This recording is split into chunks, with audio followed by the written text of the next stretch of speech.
What's up, guys? What's going on, man? I'm Paul. This is Pauline Theology's daily devotional with Trust in Jesus Ministries.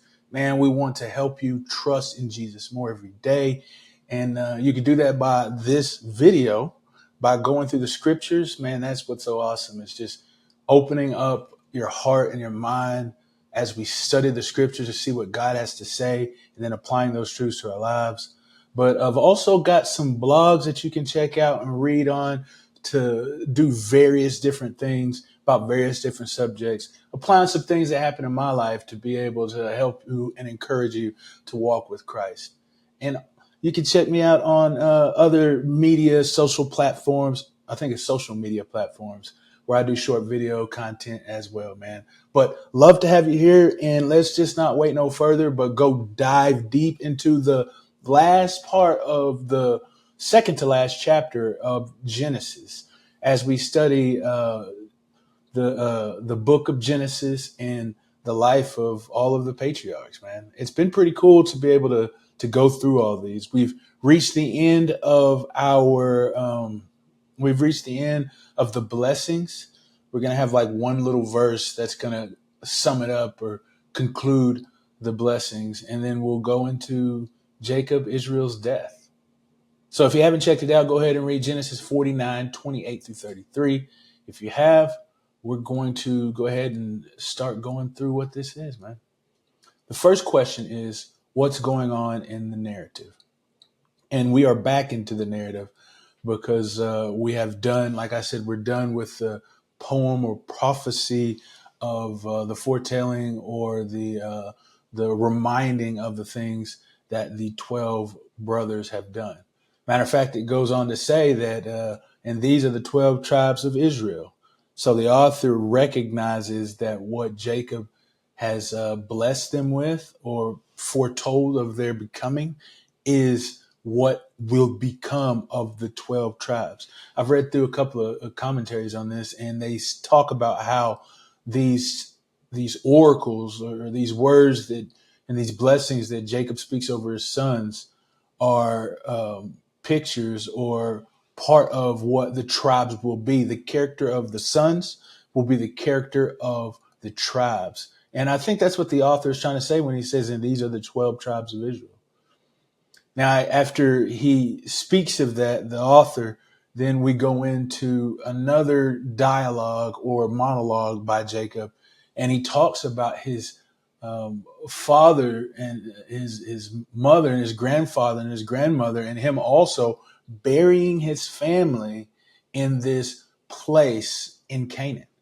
And he continues to repeat the fact that it was bought by the Hittite, the guy, I think his name was oh man, now I can't think of. Oh yeah, Ephraim, Ephron, the Hittite, Ephron, the Hittite.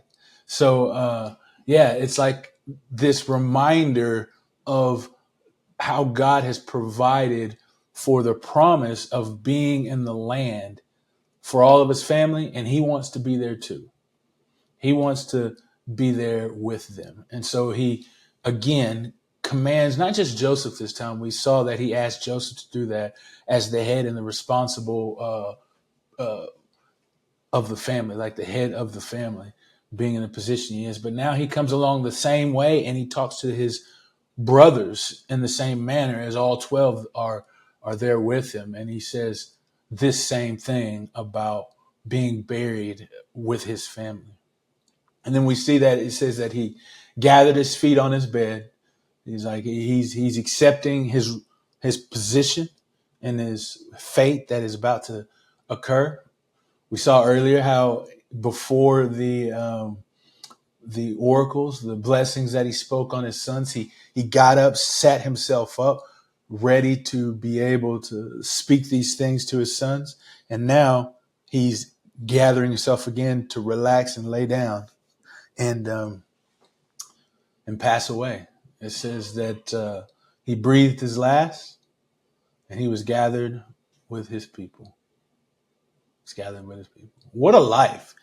Thinking about all of the things that we've seen that occurred in the life of Jacob, man. He has done some insane stuff. He's lived an insane life. And like he said, it was a difficult life.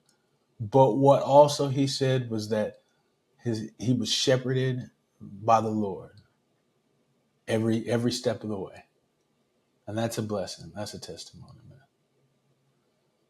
So what is being said about God in this passage, man? It's the faithfulness of God to the family.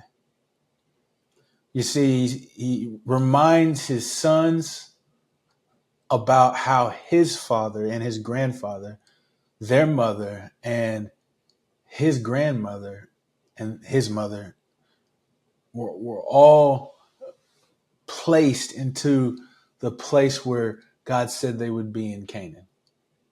And so I think he's reminding them of this promise and that he wants to follow in the same way to this promise. And so this is just a testimony to who God is, that God is faithful to that family. Now, if we want to be a part of that family, we're all children of the promise, and God is faithful to us if we bend the knee. It says that if we have faith and we trust in Jesus as our salvation, then we are children of Abraham. Therefore, we are a part of this family, and God is faithful to us. What does it say about man? I think it says first, trust in the faithfulness of God. That's what Israel did.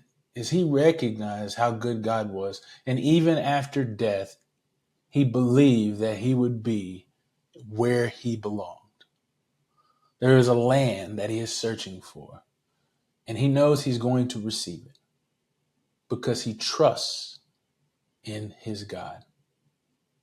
And so I think that's something that we should do, is trust in our God. It was a confirmation of the promise, reminding him continually that God is with him and God is faithful. But also, I think another thing is be prepared to die. And, this is something I think we can pull from the passage, because when his time had come and he recognized it was near, he prepared himself, first off, by making things ready, his will, his desires known to his family members so that they could take care of those things. He also prepared himself to bless his family, to speak a blessing over them, and to see them one more time. And then finally, he was mentally just ready to move on and be with his family. As it says, he gathered his feet on his bed and he breathed his last. And I think that's something that we should do as human beings, is to recognize when our time has come, to be prepared for it and to make plans for it.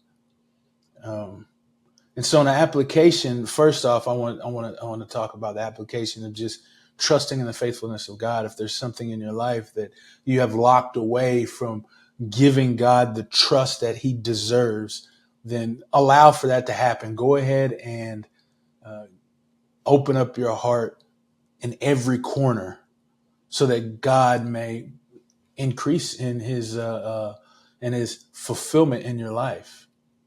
Allow him to show you even more the goodness that he is. And so trust him in those areas.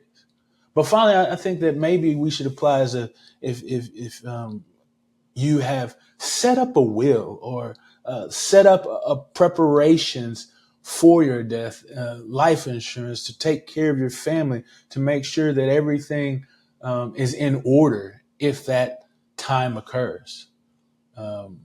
I think that burial is pretty expensive these days. And so it would be a burden upon the family to do something, or to not help them prepare for all of the things that could occur after you die. Well, I know that's grim.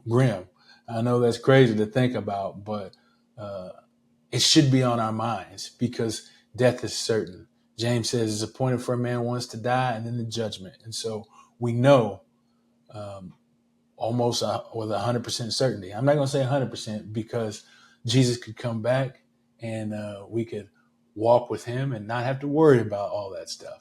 But the high percentage is that we are going to pass away sometime. So prepare yourself for being ready to go, which means like also know your relationship, understand who God is and your relationship towards him. Because in the end, that's the biggest thing that even matters. Will you be with the one who created all things, or will you be eternally separated and feel his wrath? Whew. I ended on a kind of a grim note too, is with that, man. But I'm glad you guys are here. Glad you guys listen. And I hope to continue to help you to trust in Jesus more as we continue our study through Genesis with the last chapter in chapter 14. I'll see you guys in the next episode.